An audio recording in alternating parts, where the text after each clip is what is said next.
Hola, bienvenidos y bienvenidas a Rodad Insensatos, un podcast de cine y de vida donde hablamos de lo que significa tener una pasión y perseguirla hasta el final y de la maldición de tener una vocación. Un podcast lleno de verdad, lo contrario que en el cine, donde todo es mentira. Bienvenidos y bienvenidas a Rodad Insensatos.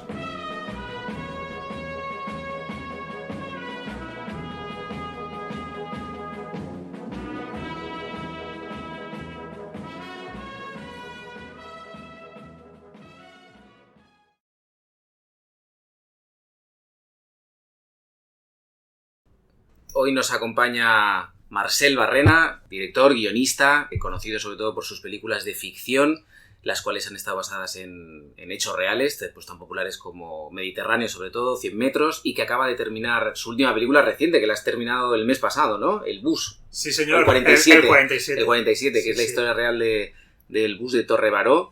Y hoy venimos a hablar de su faceta no menos conocida, pero quizá la menos popular, que es la de documentalista. También este año estrenó el documental Hermano Caballo, una historia muy emotiva y sobre todo por la que se dio a conocer, que es la de Mon Petit, la historia de la que vamos a hablar ahora.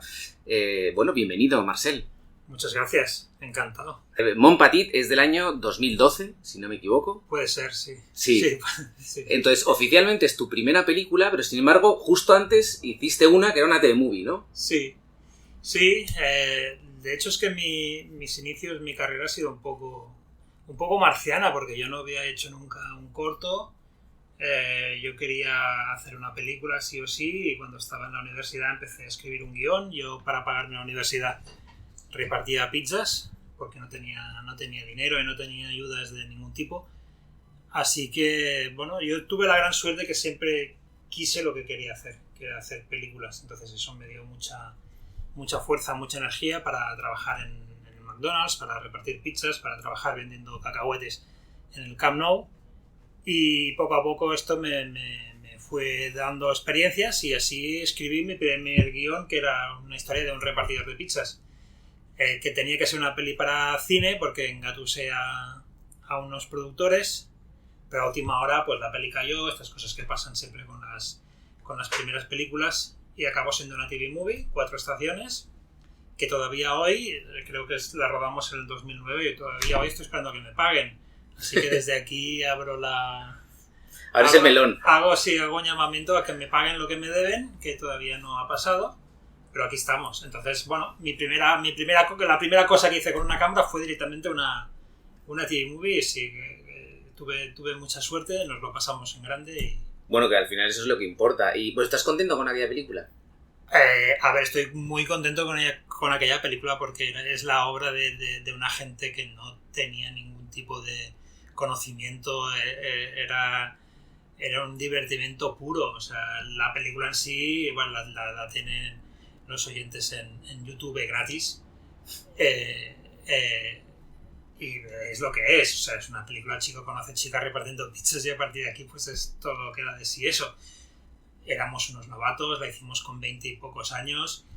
La primera cosa de ficción con una cámara que hizo David Verdaguer, la primera cosa de ficción con una cámara que hice yo. Leticia Dolera también casi lo primero que hacía. O sea, lo hicimos entre unos chavales para pasárnoslo bien.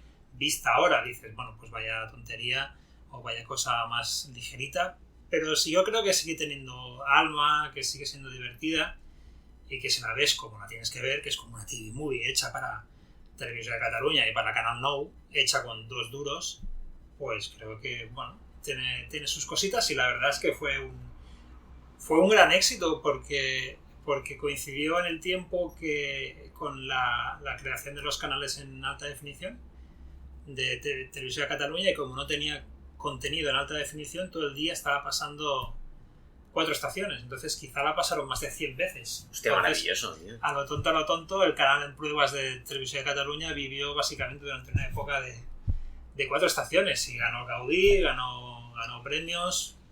Estaban, como no podíamos pagar a nadie, de hecho no me pagaron ni a mí del todo, pues como buena ópera prima tiramos de nuestros amigos. Había que llenar una discoteca, pues los que estaban en la discoteca eran mis colegas, mis amigos de toda la vida, que vinieron a ver a su amigo que hacía películas.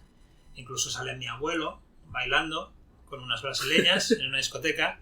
Mi abuelo ya no está, pero está en esa peli, o en esa TV movie, o en esa cosa. Con lo cual, contento sí, sigue siendo la niña de mis ojos, aunque obviamente, objetivamente, no se puede considerar película porque es una TV movie en el tiempo en el que las TV movies no eran lo que son hoy. Que hoy dices una TV movie, vale, piensas en HBO con Nicole Kidman. En esa época no era así, una película de 150.000 euros en la que, bueno... Pero en fin, mi cariño por ella es infinito. Bien, como tiene que ser. Y entonces, antes de saltar a Mon Petit, lo digo porque esto estaría relacionado, ¿cómo consigues, Marcel, una persona que tiene toda la ilusión por hacer cine, sin haber rodado nunca un corto, ni haber tenido ningún tipo de experiencia, ni como equipo técnico, cómo consigues que te produzcan una TV movie así como de la nada? Yo siempre digo que la clave de esta profesión,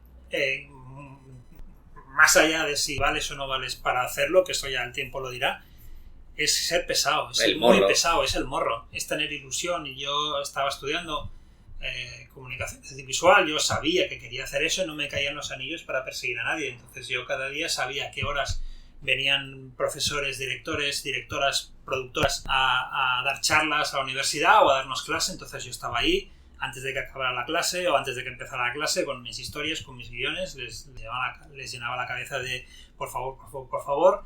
Normalmente siempre era un silencio, era un no, pero uno de esos profesores pues me acabó contratando, por ser pesado, me acabó contratando para su productora.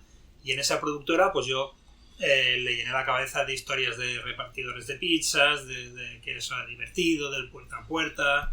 Vio que yo realmente tenía la pasión por hacerlo y eso es lo que me dio la oportunidad. Venga, va, pues escríbeme un guión. Entonces yo me acuerdo porque me dijo, bueno, escríbeme guión de esto. Y yo me cogí la moto, me fui al FNAC a comprarme un libro de cómo se escribe un guión. Porque ese era mi sueño, pero yo no tenía ni puñetera idea cómo se hacía eso. Tal cual, todo esto que estás contando eres consciente que esto en sí es como una historia de película, ¿no? O sea, la típica historia del niño que tiene ilusión, tiene la oportunidad de escribir un guión, no sabe cómo, se va a comprar un libro de cómo escribir un guión y acaba haciendo una película. Bueno, 7 años más tarde. 7 años más tarde. Que esto es lo que a veces los libros no cuentan. Nunca lo cuentan. 7 años más tarde. Y para hacer una TV movie, no para hacer Jurassic Park. Para 7 años más tarde, de seguir repartiendo pizzas, de seguir masticando arena, pues tuve la suerte de que la productora, ya un poco hasta las narices de que fuera tan pesado, la presentó, porque no tenía nada más que presentar a Televisión de Cataluña o a Canal Nou. Dijeron que sí y la rodamos. Y así fue. Muy bien, bueno, enhorabuena por hacerla. Entonces, 4 estaciones se acaba, claro, tú súper contento porque tienes una TV movie y de ahí pasas a tu siguiente proyecto, que es Mon Petit, que es algo completamente distinto porque es un documental. ¿Cómo es ese cambio? ¿Por qué se produce? ¿Cómo llegas hasta ahí? Es muy importante siempre tener la antena puesta y saber que las historias pueden aparecer en cualquier momento, en cualquier lugar, en cualquier sitio. Mon Petit es una charla de bar entre yo y 2 colegas de la universidad, que en ese momento ellos estaban haciendo radio. Creo que todos íbamos a cuarto de carrera o ya estábamos a punto de terminar y ellos ya tenían la suerte de trabajar en Cataluña Radio y hacían entrevistas a personajes pintorescos. Entonces, buscando información sobre un personaje, encontramos en un periódico que había un niño en Esparraguera, en Cataluña, que viajaba por el mundo sin dinero. Entonces ellos dijeron, hostia, a este tío hay que entrevistarle, iba en silla de ruedas sin dinero viajando por el mundo desde los 14 años. Entonces dijeron, hostia, este tenemos que entrevistarle, este tío tiene una entrevista o algo para hacer con él en la radio. Y yo pues estaba por ahí y les dije algo tipo, oye, más que radio, lo que tiene es una peli. Entonces otra vez se juntaron ahí la inconsciencia y las ganas y la juventud y dijimos, bueno, pues vamos a hablar con este tío. ¿Sabes? Y eso coincidió que 4 estaciones había ganado el Gaudí unos días antes, entonces era como, venga, que se puede. Y fuimos a hablar con Albert, que es el protagonista de Mon Petit, y le dijimos, oye, queremos hacer una peli sobre ti, pero no sabemos ni cómo, ni cuándo, ni a cambio de qué. De hecho, no tenemos nada porque somos 3 colegas de la uni y no tenemos dinero. Y él nos dijo, oye, pues yo viajo por el mundo... Bueno, era la época que todavía no había explotado la crisis financiera y demás, con lo cual había bastante movimiento, empezaba haber bastante chup de cosas, y él nos dijo, oye, pues que ahora ya me han ofrecido hacer un libro, me han ofrecido hacer una peli, entonces ahora como un poco llegáis tarde. Entonces nosotros le dijimos, oye Albert, pues mira, pues vete con ellos, no te podemos pagar nada y buscaremos otra cosa. Entonces él nos dijo, oye, pues yo viajo sin dinero por el mundo, me va bien, vosotros no tenéis dinero, creo que así nos entenderemos. Claro, es como una amalgama de almas, ¿no? Sí, la hago con vosotros. Y así empezó Mon Petit, así. Entonces fuimos los 3 de la uni y Albert con una cámara a saber qué pasaba. Empezamos rodando un teaser, empezamos rodando una entrevista con Albert. Porque, perdona que te interrumpa, entonces, en este momento que tú nos cuentas, ¿realmente sois vosotros 3 o hay ya unos productores o una productora que os apoya de alguna manera? Quiero decir, durante ese lapso de tiempo, ese momento que tú decidís hacer esa siguiente película, que te reúnes con tus amigos en el bar, ¿tú vuelves, como si dijéramos, a tu vida anterior después de 4 estaciones o ya estás plenamente comprometido y dices, no, ahora yo ya me dedico a esto, sea como sea, y este va a ser mi siguiente proyecto, aunque no tenga un duro? Sí, estaba ahí, estaba ya totalmente volcado en conseguir lo siguiente y fue bastante rápido. Ellos habían hecho una productora, pero como que hace una productora no es MediaPro o Filmax, habían hecho una productora ellos para producir sus cosas, sus colaboraciones en radio. Era una productora pequeñita que se llamaba Umbilical, que habían reciclado a casa de uno de ellos y habían, pues con mucha ilusión, y ellos eran tremendamente buenos emprendiendo y en radio, o sea que ellos tenían una base, pero una base totalmente distinta a lo que era hacer películas. Entonces nos juntamos, yo que más o menos sí que podía intuir cómo se hacía una peli, ellos que tenían el sello, pero era un sello que era de radio, no era de televisión todavía, ni de cine mucho menos. Entonces yo dije, oye, somos nosotros 3, nosotros no vamos a hacer nada, o sea, si no nos juntamos con alguien, ¿qué os parece si sumo a este equipo de rookies a Uriol Maimó, que había sido el productor de TV Movie, que también se había quedado sin cobrar él? Entonces me dijeron, vale, hacemos a Uriol. Entonces esa productora de mis colegas, Umbilical, se juntó con Corte y Confección de Películas, que hoy es una productora importante de Barcelona, y nos juntamos todos y sacamos adelante las primeras ayudas para poder hacer Mon Petit. Habíamos hecho un teaser con el que yo convencía a Uriol, que luego ha producido pues series como la serie de Ticia Dolera o las películas de Isaac y la Cuesta. Es un productor potente. Y nos metimos, entonces ya éramos los 3 colegas, Albert, el protagonista, y Uriol Maimó. Entonces empezamos a estructurar lo que sería esta peli, otra vez sin dinero. Bueno, fuimos a TV3, que les encantó la idea, entonces nos ayudaron un poco, a Movistar nos ayudó un poco, Canal Plus en ese momento nos ayudó un poco, y bueno, y fuimos estructurando. Tuvimos mucha suerte también de la inconsciencia de saberlo, no éramos conscientes de lo complicado que era lo que estábamos haciendo. O sea, que una tele te entre a un proyecto es muy complicado. Pero nosotros, no sé, y tirábamos de la ilusión y tirábamos de una energía y de un proyecto que yo creo que era imbatible, que era Mon Petit, que era la historia de un chaval que viajaba solo, que tenía una leucemia y en silla de ruedas viajaba por el mundo.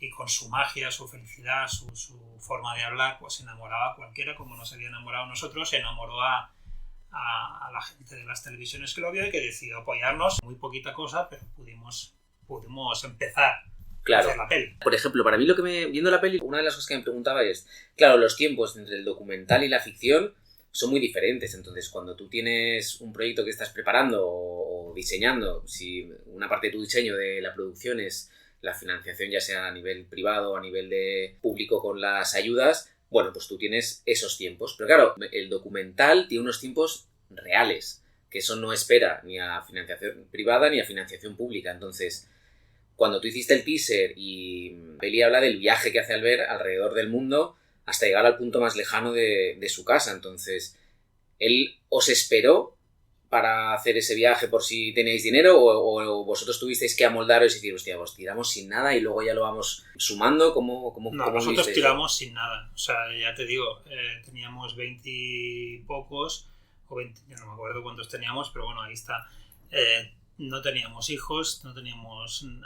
hacemos esto o no hacemos nada. Entonces empezamos con nada y seguimos, y poco a poco pues fuimos recibiendo ayudas pequeñitas que nos permitieron ir avanzando, pero es que fue la obra de un de una gente loca. O sea, ahora mismo dudo mucho que hiciéramos algo así. Pero en ese momento tampoco teníamos nada más. Y teníamos la energía y la edad para hacerlo. Y lo hicimos y estuvimos pues como 3 o 4 años trabajando en Mon Petit. Y siempre tuvimos esa, insisto que es muy importante, la inconsciencia o esa idea naif de que estábamos haciendo algo bueno. Bueno, es un ideal. Al final, mucha gente que se dedica a esto y saca esos proyectos es por eso, por los ideales y esa especie de inconsciencia inocente que te da la ilusión y el amor por el cine, porque si no, no harías. Es que es esto. O sea, yo ahora que he hecho unas clases en la universidad, insisto siempre a la gente que, o sea, yo durante muchísimos años creo que fui el único en mi universidad que había hecho una película y no fue por distinto, por mejor o por padrinos, porque nunca tuve ninguno, ya te digo. Fue simplemente porque yo sabía que quería hacer eso. Y yo, si tenía que repartir pizzas, las repartía. Si tenía que vender cacahuetes en el Camp Nou, los vendía. Los demás, pues a lo mejor mucha gente se quedó en el camino, a lo mejor por pereza o a lo mejor porque ya encontró algo que pues yo qué sé, que le pagaban más, no sé qué. Y una vez aceptas desviarte del camino, pues es muy complicado volver. Yo siempre tuve claro eso. Entonces, esto es lo que a mí me dio fuerza y esto es lo que en ese momento haciendo Mon Petit nos daba fuerza a todos, que queríamos hacer eso, pasara lo que pasara. Si teníamos que poner nuestros ahorros, los poníamos y ya está. Por suerte no tuvimos que hacerlo, aunque yo supongo que mis compañeros productores y Uriol Maimó acabaron perdiendo dinero porque es lo que suelen hacer los productores, que es perder dinero.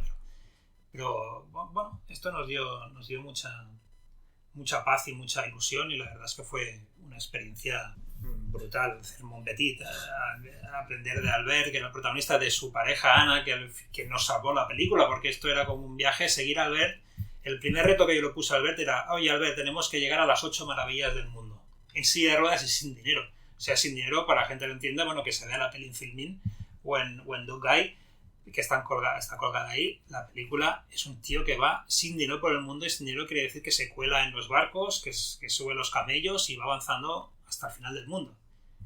Y entonces yo le puse el reto de ir a las 8 maravillas, las 7 maravillas del mundo. Y mientras estábamos desarrollando esto, caímos en una cosa que era, ¿vale? Pues si él va a las maravillas del mundo, cuando llegue a la última, ¿qué pasa? ¿Se ha terminado? O sea, ¿cuál es el arco del personaje? O sea, ¿cuáles son los actos? Vale, llega al Coliseo de Roma y que luego se va a la muralla china. O sea, ¿cuál era la evolución del personaje? Eran 7 maravillas y ya está.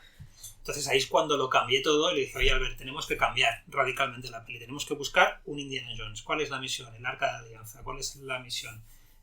Santo Grial. Vale, pues tú tendrás que llegar al punto más lejano del mundo, y eso nos daba una estructura de ficción dentro del documental. Vale, ahí es donde yo quería llegar, porque una de las primeras cosas que quería preguntarte es: tú eres co-guionista de ese documental, entonces yo lo que me preguntaba es, ese documental que sigue a Albert y a Ana por todo el mundo hasta llegar al punto más extremo de su casa, pensé, ¿es un reto que se marcó Albert y entonces vosotros lo documentabais, lo seguíais, lo filmabais, o era una cosa preestablecida, una especie de guión, como has dicho tú, donde tiene que ir superando pruebas, tiene que ir superando etapas y todo corresponde a pues una meta final, y entonces él se sumó a eso y dijo: venga, pues yo lo hago?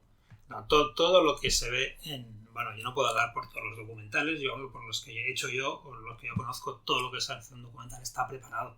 O sea, no puedes, o sea, o al menos lo que he hecho yo. O sea, el tema es el que existe, la historia real es la que es, los personajes son los que son, pero tú tienes que estructurar eso con una estructura de cine, al menos que es lo que yo trabajo. O sea, a mí me da igual si una historia se cuenta en documental o en ficción. Yo no entiendo.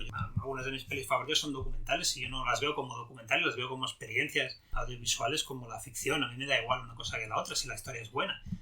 Pero sí que entiendo que para que la historia atrape, para que el público se interese, para que el viaje funcione, necesita una estructura. Entonces eso, sabiendo que es un documental y que los personajes son reales y que ellos van a actuar como actúan en su vida real, tú tienes que preparar un poco el terreno para que eso funcione como película. Entonces sí, primero dije: oye, las maravillas del mundo, luego eso lo borramos y tienes que llegar a Nueva Zelanda, un faro en Nueva Zelanda. Entonces todo lo que pasa, todo lo que él dice, todo lo que él vive, es fruto de la improvisación de lo que le pasa durante el viaje, pero los grandes momentos en la peli sí que están trabajados para que ocurran de alguna manera. Igual que cuando él, al final de la peli, llega al faro, bueno, pues ahí estábamos juntos, eso lo hicimos juntos, ahí se encuentra un maorí, que es un tipo parecido a él, con la misma filosofía que él, se lo encuentra al otro lado del mundo, un tipo como él. Entonces, eso estaba... Eso le da un valor añadido, además. Sí, claro, pero eso estaba pensado, eso estaba... esto no está ficcionado porque ese señor es así, ese señor vive allí, eso no está preparado, pero sí que está un poco, digamos, trabajado para que eso ocurra. ¿Y eso cómo se hace? Pues hablando con Albero, y Albert, tenemos que ir a este sitio, habla con esta persona, a ver qué pasa, no sé qué, el faro, pues vamos a subir al faro. Entonces poco a poco sí que vas estructurando con Albert y con Ana, su pareja, pues muchas cosas para que la peli funcione. ¿Y los tiempos estaban más o menos diseñados? Quiero decir, él tenía que llegar en el tiempo que tardara en llegar ahí a Nueva Zelanda, o más o menos teníais una especie de calendario de... Bueno, estaba un poco de chuparse el dedo y ponerlo al viento y a ver qué pasaba, ¿eh? Yo iba siguiendo obviamente al día donde estaban, iba recibiendo el material, yo iba montando en paralelo, les iba diciendo, oye, necesito más imágenes de tal, necesito más establishings de la muralla china, necesito una escena romántica, oye, trabajar por ahí. Entonces ahí se cabreaban, no, romántico, no sé qué, besitos, no va a ver, por favor, que es importante ver que os queréis. O sea, había una dirección a distancia todo el rato.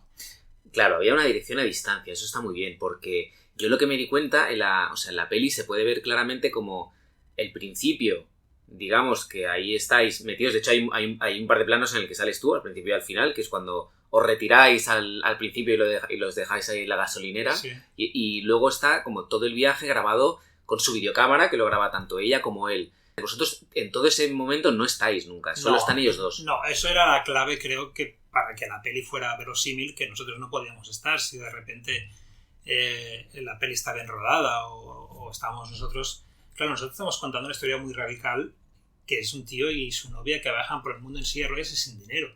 Si de repente les ves bien rodados y durmiendo en una autopista, que es lo que hacen en la peli, pero está bien rodado, el público va a pensar, bueno, ahora nos ruedan eso y luego se van a hotel. Claro. Entonces eso es mentira. Entonces esto no podía ser en una peli como esta. Entonces lo que hicimos es entrenarles para que entendieran cómo tenían que rodar. Entonces hicimos un viaje de prueba en el que ellos, por la generación que ellos son, Albert y Ana, pues obviamente saben rodar, saben grabar. Es una generación pues que ha crecido con las cámaras, con lo cual lo tenían más que superado, pero para darle un cierto lenguaje cinematográfico a todo, hicimos un viaje de prueba en el que ellos viajarían a su forma y se intentarían grabar de la forma que yo necesitaba.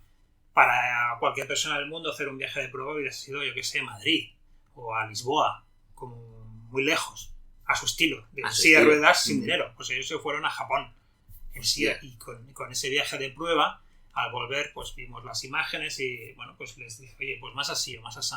Estuvimos haciendo pruebas y cuando ya vi que más o menos estaban preparados, a volar. Entonces nosotros habíamos quedado con ellos en la despedida en Barcelona y luego les recogíamos en Nueva Zelanda.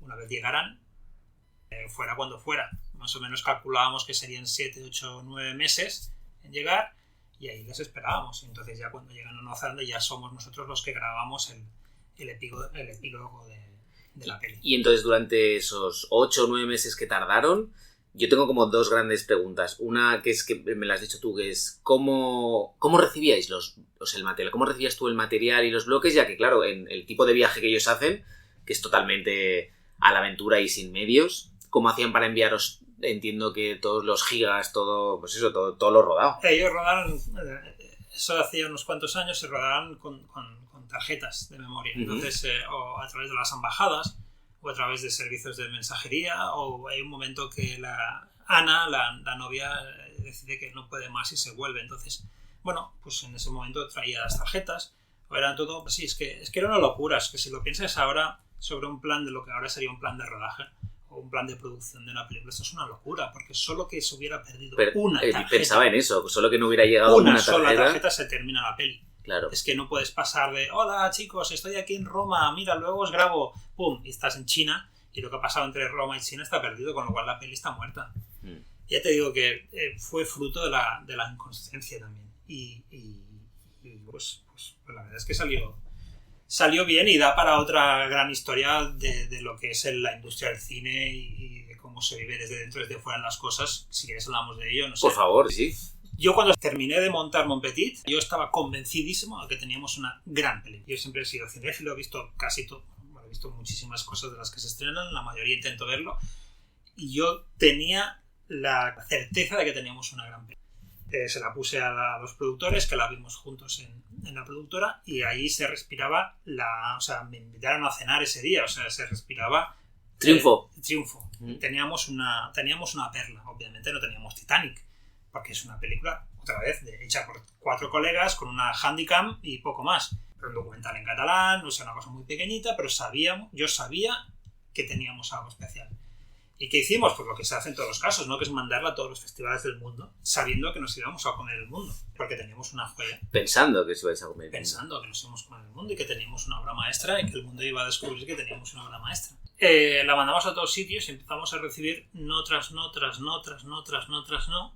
Y lo que nosotros veíamos, que era una gran peli, nadie más lo veía. Entonces pensamos, ¿pero qué pasa? O sea, ¿qué pasa? ¿Es por la productora? ¿Es porque ya nadie me conoce a mí? ¿Nadie os conoce a vosotros productores? ¿No tenemos distribuidora? ¿Es porque ¿qué está pasando? O sea, ¿por qué no nos están eligiendo en ningún sitio? ¿Es porque, hola, buenas tardes, no es tan buena la película como pensábamos nosotros y somos unos lunáticos más de los muchísimos que creen que han hecho algo especial y no lo han hecho una mierda y ya está? ¿Qué está pasando? No nos cogieron en ningún lado. Así que un día nos reunimos en un bar en la Vía Augusta en Barcelona, en la que el productor Uriol, que había traído yo la peli, dijo, mira, en esta película nos ha puesto un poco de dinero TV3 y la tienen que emitir en algún momento. Entonces pasamos de estrenarla en cine, porque no va a funcionar porque nadie la quiere, en ningún festival. Si no tienes un festival no vas a ir a estrenar una peli en cine, un documental que nadie va a ver. Con lo cual la pasamos ya a TV3, que la pongan en Sense Ficció, que es un programa mítico de documentales, y ya está. Entonces, claro, yo como toda mi vida había sido cinéfilo, y como la primera película que hice, la TV Movie, no había dejado de ser una peli para cine, para ser una TV Movie cutre y barata, y no la había visto en pantalla grande, yo estaba muy mal. Les dije a mis colegas productores que estaban sufriendo como yo, les dije, oye, mira, dejadme una oportunidad porque hay un festival en la ciudad de mi familia, en Reus, que solo con los amigos de mi familia vamos a llenar el cine. Es un festival de documentales. Esto es un documental hecho en Cataluña, está en catalán, o sea, lo presentamos en Reus, la gente va a venir porque los conozco y al menos vivimos eso. Entonces los productores me dijeron, bueno, pues la mandamos al festival este de Reus y ya está. Hablamos de Mon Petit y ya toma por saco. Pues la mandamos al festival de Reus y tampoco nos cogieron. Hostia. Tampoco nos cogieron. Entonces ahí es cuando te da la certeza de que primero eres un inútil y además no tienes ni puñetera idea de lo que hablas y luego lo que has hecho es una mierda. Y en ese momento de depresión profunda de qué hacemos ahora con esto que nosotros pensamos que es una genialidad, solo por el tipo, no por nosotros, sino por el tipo al que estamos entrevistando todo el rato en la peli, que vemos cómo viaja y que ilumina la vida de quien ve la peli, ¿qué hacemos ahora con esto? Lo damos a TV3 y chao. Pues en ese momento me llaman del ITFA. El ITFA es el festival más importante del mundo de documentales. Y me preguntan, oye, hemos visto tu peli, ¿la has presentado en algún sitio? Y yo, no, en ningún sitio. Esto acaba de salir del Final Cut, o sea, no lo he visto en nadie. Y nos dijeron, vale, porque creemos que es una de las mejores películas del año y la vamos a poner en sección oficial en ITFA. Creo que hasta en ese momento... Creo que era una broma. Yo en algún momento, en algún lugar en el multiverso todavía se escuchan los gritos de ilusión mía. Porque creo que o una o dos películas españolas habían llegado al ITFA en ese momento, creo. Llamé a Uriol al teléfono, que se me puso a llorar al teléfono. Luego nos volvieron a llamar del ITFA, que les había gustado tanto la peli que nos ponían en 2 secciones. Fuimos al ITFA, ganamos un ITFA. Creo que solo una película española había ganado un premio en la historia del ITFA. Fuimos el segundo premio del público en el ITFA. El primero fue Searching for Sugar Man, que ganó el Oscar 3 meses más tarde. Sí. Ahí estaban compitiendo los mejores documentales del mundo. Y Ahí es donde el cine te da otra lección, que es cuando nosotros presentamos la peli se vuelve un fenómeno ahí, donde nadie más en el mundo, repito, nadie más la había querido, ningún festival del mundo, ni el Festival de Reus había querido Bon Petit. Todas las distribuidoras de Estados Unidos o muchas distribuidoras de Estados Unidos nos hicieron ofertas para representar la peli con el 100% de posibilidades de llegar a los Oscars. 100%, 100%. O sea, esta película, si la represento yo, va a llegar a los Oscars. Una película que había rechazado todo el mundo. Y una película en la que en ese momento estaba compitiendo de tú a tú con Searching for Sugar Man. ¿Vale? Entonces, ¿nosotros qué hicimos? Pues recupero la idea de que éramos unos chavales de la uni, que éramos 3 amigos de la uni y un productor que empezaba, y que nos vemos ganando un premio en el IFA con una peli que antes nadie había querido, y nos viene la PBS americana, que es la televisión pública americana, como la televisión española americana, y nos dice, con nosotros vais a ganar el Oscar. ¿Qué hacemos? Entonces, ¿qué hicimos? ¿Y con ellos? Pues con ellos. Y no fuimos con los más pequeñitos, que también nos prometían lo mejor. ¿Qué pasó? Pues que el Bon Petit en la PBS murió. No sabemos si la apartaron porque tenían otra película que querían promocionar o lo que pasó, pero bueno, no llegamos a los Oscars porque no quisieron al final que participáramos, pero sí que llegamos a los Goya, ganamos al Gaudí y demás, con lo cual, bueno, la montaña rusa emocional que es hacer una peli. Bueno, claro, y sobre todo la montaña rusa, no solo hacerla, sino para mí, bueno, esto te hablo desde mi punto de vista, lo que es vivirla. No, porque claro, porque tú lo vives desde una perspectiva donde tú lo estás dando todo, y más como has dicho, que es una peli que has hecho con 3 colegas, y aparte una peli tan complicada, porque durante esos 8 meses que ellos estuvieron fuera, y tú ibas recibiendo el material, claro, son 8 meses de tu vida.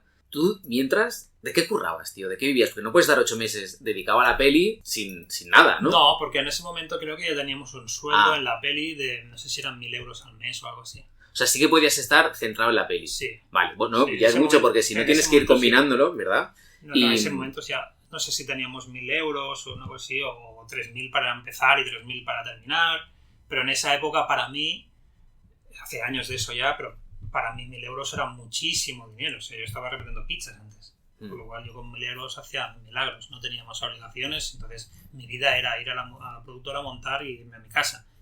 Y en esa época yo tenía un alquiler de 360 euros al mes. Mira cómo han cambiado las cosas. Hostia, sí han cambiado, sí.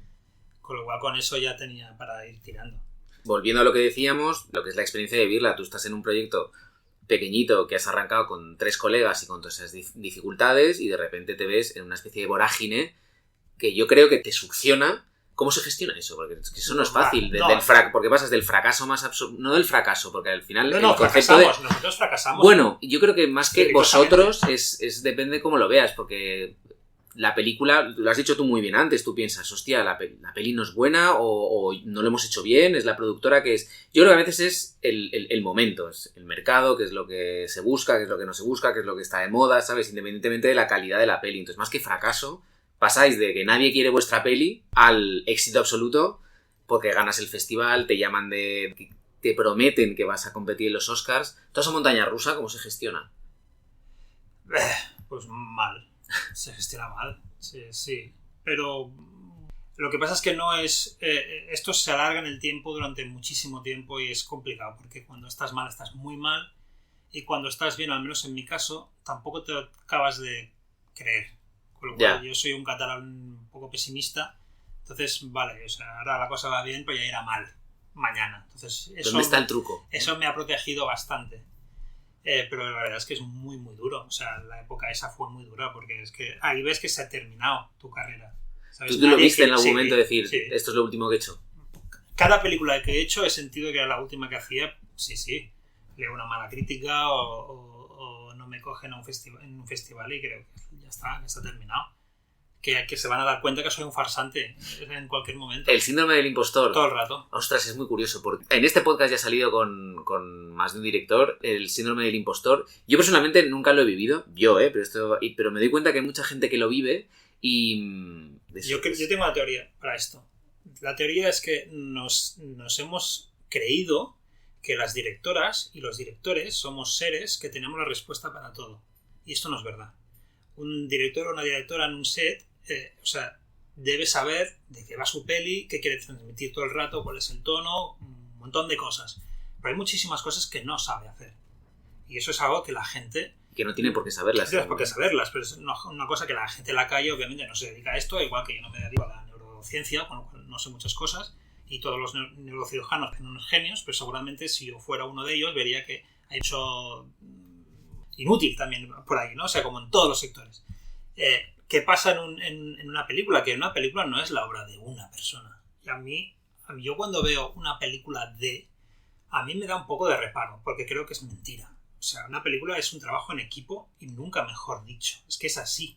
O sea, yo no sé usar una cámara. Y a mí cuando un colega o algo ha hecho una caricatura de mí, me ha sacado con una cámara. Digo, tío, es que yo no uso una cámara. Es que la cámara la usa el director de fotografía, que tiene su equipo de cámaras, que es un crack y que me mejora en 40.000 cosas, mis ideas. ¿Vale? O sea, yo no sé maquillar a un actor. Yo no sé vestir a un actor. Yo no sé... Yo sé qué época pasa esa peli, cómo debería ser, cuáles son los colores, cómo debería proyectarse esa peli, pero yo tengo un equipo de arte que me mejora todo el rato, con lo cual es un trabajo de equipo. Es así. Luego viene un actor y te dice, oye, pero esta idea que querías hacer, o sea, ¿no te parece si la probamos así? De repente ves que un superactor te dice algo y dices, joder, pues sí, pues ese hombre tiene razón. Con lo cual también es su película. Y no solo el protagonista, sino el secundario, todos.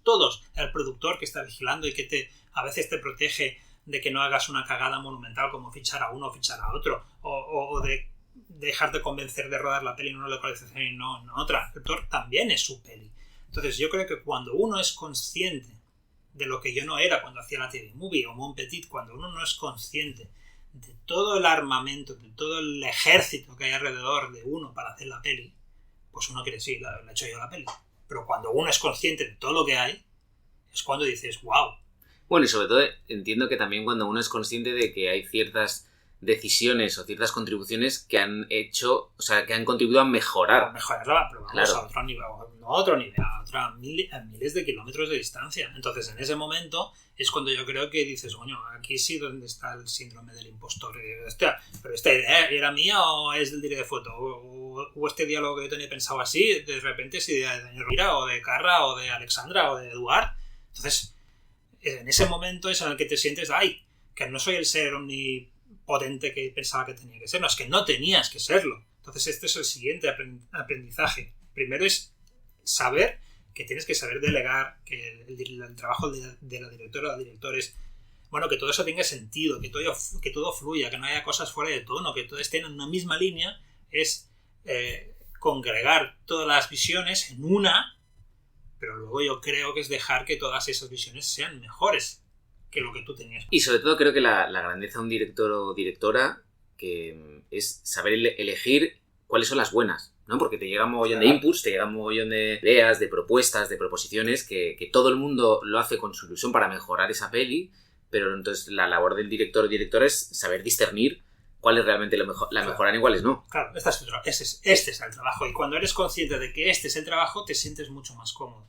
Y ahí es donde se pasa el síndrome del impostor. Yo lo sufrí haciendo 100 metros y lo sufrí muchísimo haciendo Mediterráneo, que pues han sido pelis cada una mayor que la anterior. Y entonces ahí te sientes, coño, pero espera, aquí tengo al mejor director de fotografía de España que me ha mirado así y ahora piensa que no tengo ni idea de lo que estoy haciendo. Espera, que el mejor actor que viene de rodar con Woody Allen, no sé qué, me está mirando y piensa que no tengo ni idea de lo que estoy haciendo. Entonces todo eso es muy peligroso. Claro. Y de alguna forma tienes que... Espera un momento, tío. Intenta pensar dónde estás ahora, qué estás haciendo ahora y toma las decisiones. Lo que pasa es que todo esto te va dejando mella.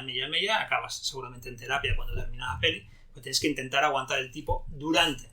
Pero eso pasa, creo, porque todavía no tienes la experiencia suficiente para saber qué es lo que se espera de ti. Que a lo mejor tú crees que la gente espera muchísimo más. O sea, tío, deja que el actor trabaje, deja que el director de arte trabaje, deja que el director de foto trabaje. Tú no puedes saber tanto de cámara como un director de foto. Es que es imposible. Bueno, ¿Cómo le vas a decir tú? No deberías. O sea, yo siempre digo, el director, cuando alguien me pregunta ¿cómo explicas un director? Cuando doy una clase, digo, mira, el director o la directora es el director de orquesta. ¿Vale? Se pone delante de todos y le dice al tío del fagot cómo tiene que sonar, a la tía del piano cómo tiene que sonar, a la soprano cómo tiene que sonar. Pero él no tiene que cantar. Pues que él no tiene que tocar el piano y él no tiene que tocar el arpa. Coño, que si lo sabe, como Soderbergh, ¿vale? Pues que lo haga todo. Yo te aseguro que no le quedará tan bien, porque te quedará mucho mejor si tú eres suficientemente listo como para hacer, oye, coge el mejor director de foto, coge a la mejor diseñadora de vestuario, coge el mejor maquillador. Entonces coges a lo mejor, que sean mejores que tú. Y entre todos... Ahí está la clave, yo creo que es lo que dicen los grandes, es que ¿cuál es el secreto para ser un buen director o directora? Dice, rodearte de gente que sea mejor que tú. Claro, es que no hay más. Pero ese proceso, cuando no lo has aprendido, te puede doler. Porque es cuando ves que no eres ese ser poderoso. Pero es que no lo eres porque no te toca serlo. Claro. Lo que te toca es entender que no lo eres y que tu trabajo está hecho. O sea, que tienes que transmitir a los demás lo que tiene que pasar.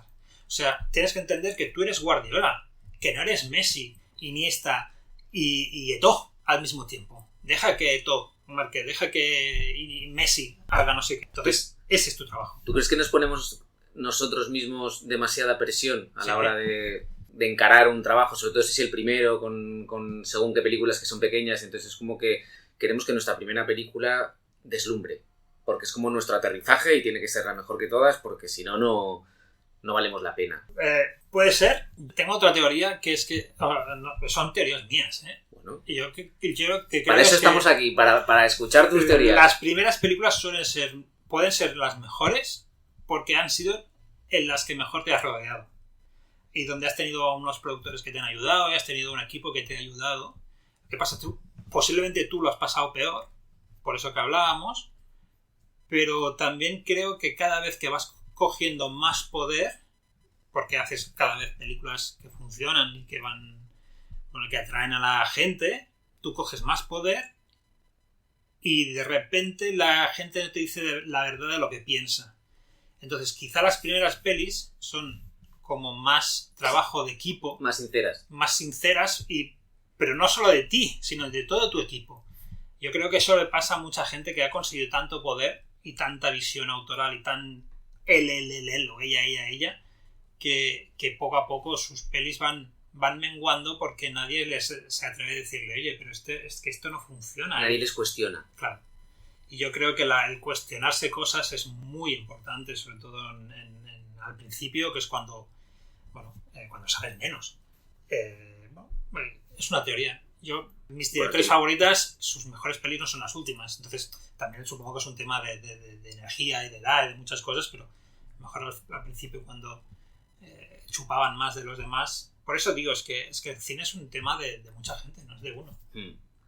Yo tenía una pregunta específicamente sobre Mon Petit que te quería preguntar, y es, tú como director en ese momento, ahí a mí viendo la peli, sí que es verdad que tiene esa parte como muy humana que te llega, que es la historia de Albert y Ana, que hacen ese viaje para conseguir ese reto y la forma en que lo hacen, ¿no?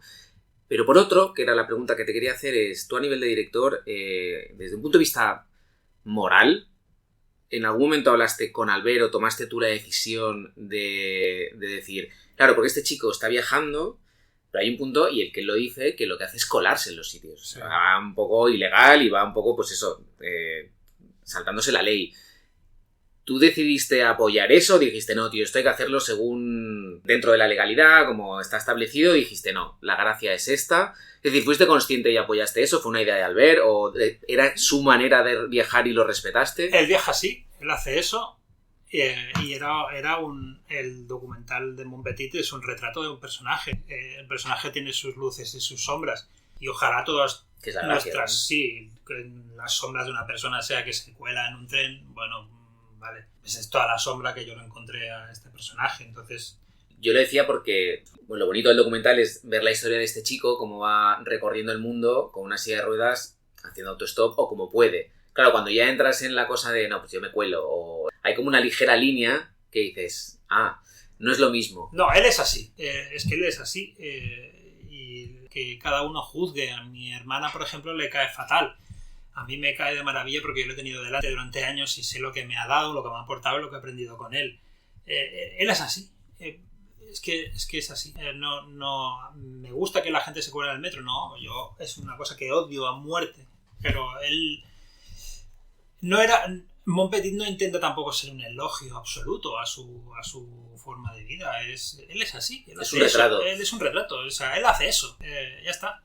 Yo no le justifico. O sea, yo le admiro todo lo que él dice, lo que él ha compartido conmigo, pero no por el hecho de colarse en un barco o usar el hecho de que vaya en silla de ruedas para hacerlo, pero él tiene su lógica y tiene su argumentario sobre eso. Dice, mira, tío, a mí me ha tocado esto en la vida, pues voy a sacarle partido. Vale, yo no soy nadie para juzgarlo, que pueda juzgar cómo él puede sacar partido de su discapacidad. Entonces, bueno, eso forma parte de su personaje. Yo le he tenido delante, yo he visto lo que hace delante, he visto que es un imán. O sea, yo no me ha pasado en la vida tener a alguien como Albert Casals delante y ver cómo la gente se para a hablar con él. Pero no por conocido, porque no lo conoce. La gente no lo conoce. O sea, lo han conocido ahora por el documental y algunas cosas. Pero yo he visto a Albert en Nueva Zelanda y gente de Nueva Zelanda parándose a hablar con él por la calle.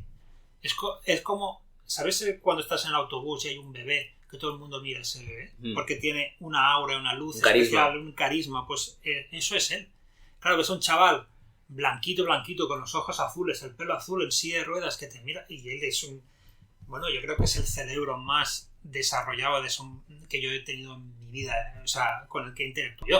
O sea, es un tío que es un genio de la dialéctica, con lo cual cualquier cosa que diga la escuchas. Entonces eso genera, oye, pues mira, vente a dormir a mi casa, oye, sube a mi carro que te llevo a 300 kilómetros de aquí, no sé qué. Y entonces eso, él lo usa. Pues que lo usa porque lo tiene, pero también es que Messi usa sus piernas para ser millonario. Entonces cada uno usa su talento. No, muy bien. A mí es que me parecía como muy curioso, porque está muy bien lo que dices, porque es eso, es el lado también oscuro del personaje, porque al final es verdad que el personaje y la historia es como con mucha luz y como que es hasta cierto punto inspiradora, ¿no? Pues eso, un chico con una discapacidad que lo utiliza como para tener una personalidad completamente distinta y llegar al otro lado del planeta con sus recursos. Pero bueno, eso es lo que me parecía como muy interesante a nivel cinematográfico del documental. Entonces, para ir abrochando, después de todo lo que has contado, todas las vicisitudes, se da el polo opuesto, ganáis el Gaudí, llegáis a los Goya, entonces... El Goya también fue una cosa para estudiarla, ¿eh? Claro, te lo voy a contar así tal cual, ¿eh? O sea, a mí es la cosa que más me ha desencantado de hasta ahora, porque Mon Petit llegaba con un premio en el ITFA, Hollywood Reporter dijo que no las mejores películas, 10 mejores películas del año, internacional, y ganamos el Gaudí, vamos a los Goya, y no ganamos el Goya. Entonces decepción.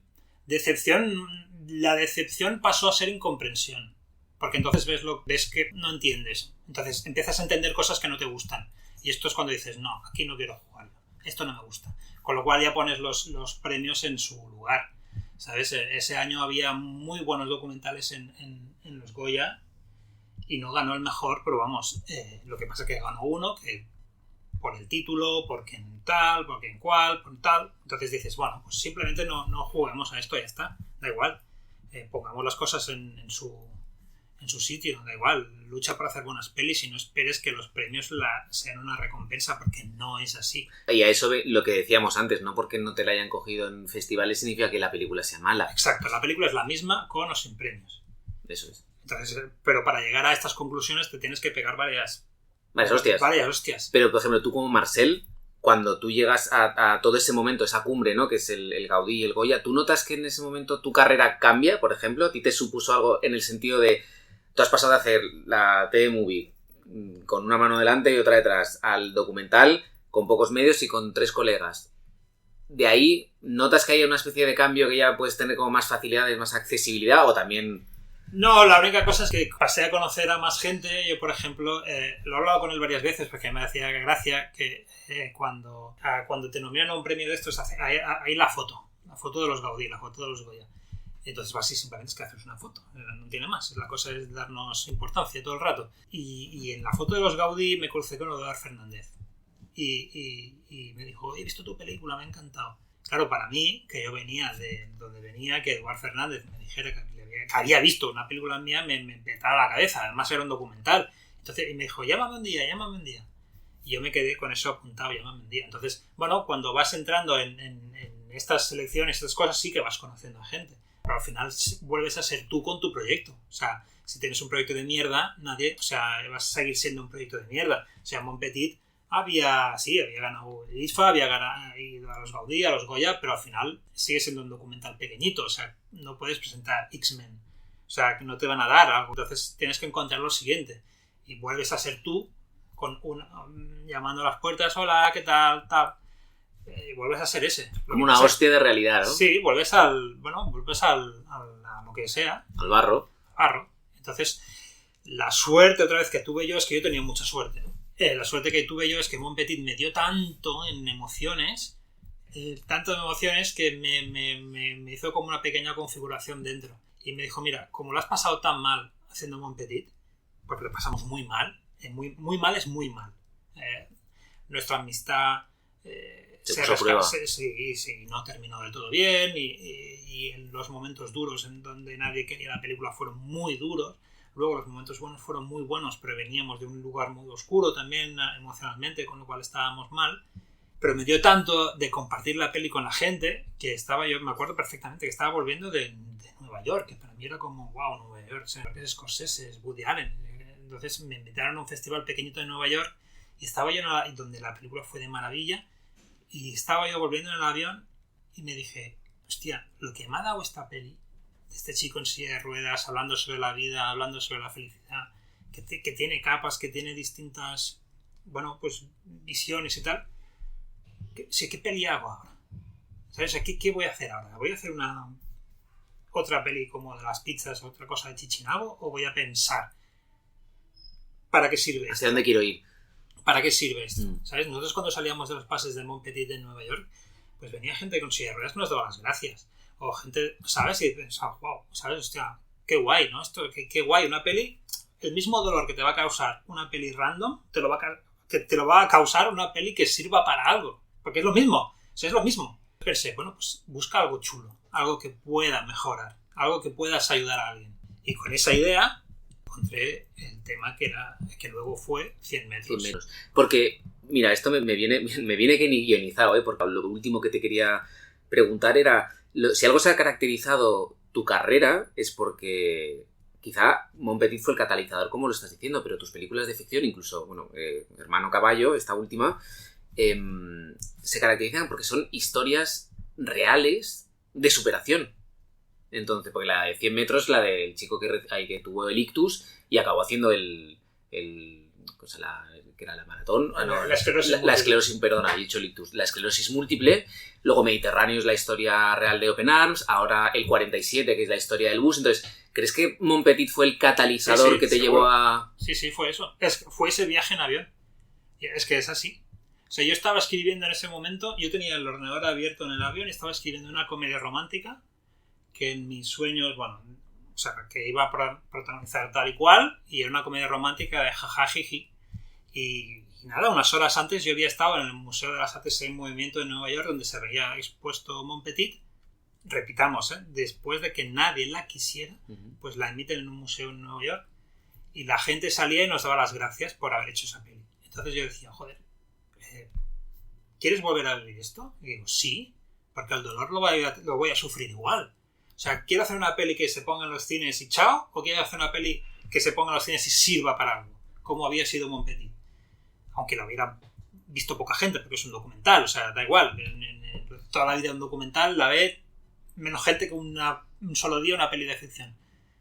Pero yo dije, sí, tío, egoístamente quiero volver a vivir esto. Compartir algo con alguien que lo vea y que me ayude a mí y le ayude a él. Es algo egoísta, no es algo de mira qué bueno soy, es algo mío egoísta y narcisista de, hostia, necesito el chute de la felicidad que me da que alguien diga, tío, gracias por hacer esta peli. Bueno, más que no solo egoísta, pero bueno, primero que también estamos aquí para escucharte, pero segundo que supongo que es la sensación de sentirte realizado, decir, bueno, qué bien que esto sirva para algo y que le sirve a alguien. No, todo el dinero que han puesto pues es de las teles públicas o del ministerio. O sea, entiendo. O sea, a mí las pelis que más me gustan, bueno, mira aquí tienes mis pelis. O sea, las pelis que más me gustan, pues son Indiana Jones, son el gran cine americano. Pero si yo tengo que hacerlo, a mí me gusta que sirva para algo. Porque yo voy a sufrirlo muchísimo hacer una peli. Yo sufro mucho. Bueno, yo creo que aún no he conocido a nadie que no haya sufrido haciendo una peli. Pues con lo cual estamos todos somos todos iguales, ¿ves? No somos tan artistas. Lo que pasa que sí que es cierto que hay una cosa distinta que eso me parece muy, muy chulo, que es cómo realmente el hacer una primera película, o si quieres considerar la segunda, pero cómo hacer Mon Petit forja lo que es no solo la carrera, sino la personalidad de ese cineasta, que es lo que marcará después su su trayectoria, o sea, cómo te cambia la perspectiva. Yo eso sí que es verdad que personalmente no lo había visto con nadie, porque uno hace un proyecto y luego intenta ir hacia el otro, ¿no? Cosas que más le interesan, que le interesan menos, cosas que tienes que hacer, pero que sea como tan marcado como en tu caso, no me había encontrado, con lo cual, hostia, muy bien, tío, porque has encontrado tu camino. Pues no sé. A lo mejor la próxima es una peli porno, ya lo dejo todo. También, pero también será a causa de Montpatit, sí, porque se trata de alguna cosa. Por mi parte, con esto lo tenemos. Ha sido una gran historia como la peli. Yo, como siempre digo, al final de esto animo a la gente a que vea la película. La película, como ha dicho Marcel, está disponible en Filmin para todo aquel que quiera seguir los pasos de Albert y Ana durante ese viaje que hicieron hasta Nueva Zelanda. Y bueno, Marcel, agradecerte tu tiempo, compartir estas miserias con nosotros y nada, desearte muchísima suerte con la postproducción de la película El 47. Estaremos atentos para verla. ¿Tienes fecha de estreno ya? ¿Tenéis fecha? No, el 24, se estrena el año 24. No estoy contento, creo que está quedando bien. Está quedando bien, pues eso es lo importante. Mira, la diferencia es que ahora ya como estás contento y aún no está acabado, con lo cual siempre hay ese margen de mejora. No, pero ya vendrán los palos, ¿eh? Ya te vendrán los palos, claro, pero... hombre, acuérdate de lo que pasó con Montpatit. Es verdad, pero por ejemplo, ahora que estás metido en todo este fregado, ¿te está viniendo el síndrome del impostor o eso ya lo hemos superado? Creo que lo he superado bastante. Esto es lo que he sido más feliz en mi vida. El rodaje en el que he sido más feliz ha sido en el 47, porque me he podido relajar. ¿Sabes? He hecho una cosa que es un poco feo decirlo, pero que me ha ido muy bien. He pensado, yo había sufrido mucho haciendo las pelis y siempre el director, el síndrome del impostor, la inseguridad que todos tenemos, la mochila de cosas del pasado y demás, que de repente te estás en un sitio que es el que tú querías y que tú has luchado para estar, pero crees que no lo mereces porque no sabes suficiente. Y yo siempre he tenido la suerte de que en las 2 pelis de ficción que he hecho, que es Mediterráneo y 100 metros, yo había tenido equipos de lujo. Equipos lo mejor de lo mejor en todo, con lo cual tú estás allí y piensas, wow, ¿sabes? No pinto nada aquí, o sea, soy muy pequeñito para todos estos cracks. Pero de repente, con el 47, ya eres mi tercera peli, con lo cual ya me siento más seguro y el equipo que he tenido es el equipo que he querido tener. Y no eran todos los mejores en lo suyo, sino gente que tiene hambre para algún día llegar a ser los mejores. Y que te hacían mejores a ti de alguna manera. Y que no me hacían sentir pequeño. Entonces hemos ido todos juntos al unísono, todos queriendo llegar a algún sitio mayor. Entonces el síndrome del impostor ya no ha estado, sino que éramos un equipo, y yo lo he sentido, está un poco mal que lo diga, pero por primera vez en la vida he sentido que todos estábamos en el mismo punto, que no había vacas sagradas y que no había malos rollos o que no había cosas extrañas que desvirtuaran la experiencia. Con lo cual... Pues ya verás cómo eso se va a traducir en la peli, estoy convencido, porque estas cosas siempre trasladan la pantalla y eso es lo que se ve. Seguramente, así que de nuevo, pues mucha suerte con esa peli, estaremos aún más atentos y muchas gracias, Marcel, por dedicarnos tu tiempo, tus experiencias, y nosotros nos escucharemos en el próximo episodio de Rodad Insensatos. Un abrazo. Muchas gracias. Un abrazo.